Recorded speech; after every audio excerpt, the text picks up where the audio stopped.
Teacher അമ്മയുടെ നാളത്തെ പ്രമോവിശേഷത്തിലേക്ക് എല്ലാവർക്കും സ്വാഗതം. അച്ഛനെ കല്യാണത്തിന് വിളിക്കണമെന്ന് പറഞ്ഞ് രാധ വാശി പിടിക്കുമ്പോൾ വീണ കണക്കിന് കൊടുക്കുന്നുണ്ട് അവൾക്ക്. എന്ത് പറഞ്ഞാലും എതിർക്കുന്ന നിന്റെ ഈ ആറ്റിറ്റ്യൂഡ് ശരിയല്ല, മര്യാദയ്ക്ക് സംസാരിക്കണമെന്ന് രാധ പറയുമ്പോൾ എനിക്കിഷ്ടമില്ലാത്ത ഈ കാര്യം ആവശ്യമില്ലാതെ പിന്നെയും എന്നോട് സംസാരിക്കാൻ വന്ന എൻ്റെ അടുത്തുനിന്ന് ഇത്ര മര്യാദയൊക്കെ പ്രതീക്ഷിച്ചാൽ മതിയെന്ന് പറഞ്ഞ് വീണ അവിടെ നിന്ന് പോവുക. ഇതെല്ലാം കേട്ടോണ്ട് അങ്ങോട്ട് വരുന്ന വലിയമാമ, നിനക്കെന്താടി ഇപ്പോൾ ഇത്ര അച്ഛൻ സ്നേഹം എന്ന് രാധയോട് ചോദിക്കുക. ഇത്രയും ദൂരെ ഇരുന്നിട്ടായാലും മോഹൻ ഇവിടുത്തെ ഓരോ ചെറിയ കാര്യങ്ങൾ അറിയുന്നുണ്ട്, അതെങ്ങനെയാണെന്ന് ഞാൻ വല്ലപ്പോഴുമൊക്കെ ആലോചിക്കാറുമുണ്ട് എന്ന് രാധയുടെ മുഖത്ത് നോക്കിക്കൊണ്ട് വലിയമാമ പറയുക. ഇപ്പോൾ ആ കാര്യത്തിൽ ഈ വീട്ടിലുള്ളവരെ പോലും എനിക്ക് സംശയമുണ്ട്. കേൾക്കുന്ന രാധ, വലിയമാമ എന്നെ ഉദ്ദേശിച്ചാണോ ഈ പറയുന്നതൊക്കെ എന്ന് ചോദിക്കുന്നുണ്ട്. അച്ഛൻ്റെ പേര് കല്യാണക്കത്തിൽ വെക്കണമെന്ന് പറഞ്ഞപ്പോൾ ഇവൾ അത് സമ്മതിച്ചില്ല. എന്നാൽ പിന്നെ കല്യാണത്തിനെങ്കിലും വിളിച്ചൂടെ എന്ന് മാത്രമേ ഞാൻ ചോദിച്ചുള്ളൂ. സന്തോഷിൻ്റെ ബന്ധുക്കളൊക്കെ അച്ഛനെ പറ്റി ചോദിക്കുമ്പോൾ ഇവൾക്ക് തന്നെയാണ് നാണക്കേട്. പിന്നെ അച്ഛൻ ഞങ്ങളോട് തെറ്റായ രീതിയിലൊന്നും ഇതുവരെ പെരുമാറിയിട്ടില്ലല്ലോ. ഇപ്പോൾ അമ്മ കൂടി ഇല്ലാത്ത ഈ സാഹചര്യത്തിൽ അച്ഛനെ കല്യാണത്തിൽ നിന്ന് മാറ്റി നിർത്തേണ്ട കാര്യം എന്താ എന്ന് രാധ ചോദിക്കണ കേട്ട് വല്യമ്മാമ്മയ്ക്ക് ആകെ ദേഷ്യം പിടിക്കുന്നുണ്ട്.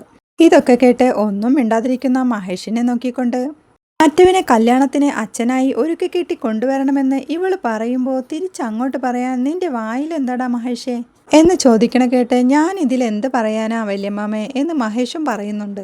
അന്ന് അച്ഛനെ കാണാൻ പോയപ്പോൾ അച്ഛൻ്റെ സ്നേഹം നീയും അറിഞ്ഞതല്ലേ.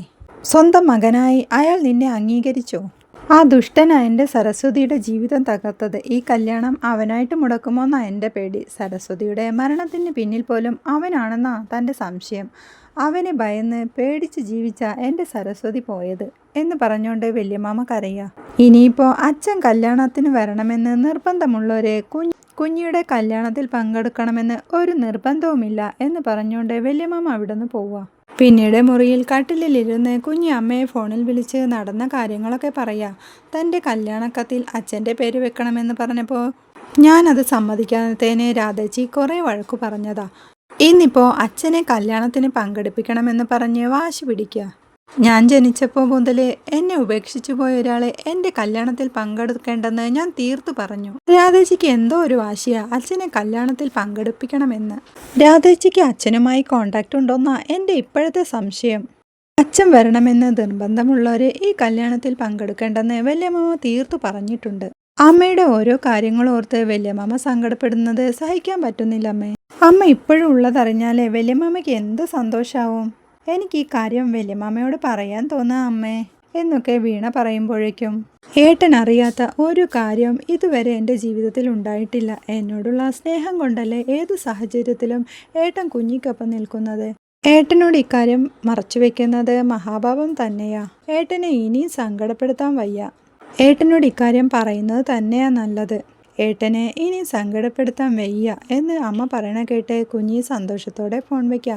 പിന്നീട് അവൾ സിറ്റ് ഔട്ടിൽ നിൽക്കണ വല്യമാമയുടെ അടുത്തേക്ക് ചെന്ന് പുറകിലൂടെ ചെന്ന് കെട്ടിപ്പിടിച്ച് വല്യമാമ മുന്നോട് പൊറുക്കണം, ഞാൻ വല്യമാമയോട് ഒരു വലിയ രഹസ്യം മറച്ചു വെച്ചു എന്നൊക്കെ പറയുന്നുണ്ട്. ഏതായാലും കൂടുതൽ വിശേഷങ്ങളുമായി നാളത്തെ വീഡിയോയിൽ കാണാമേ.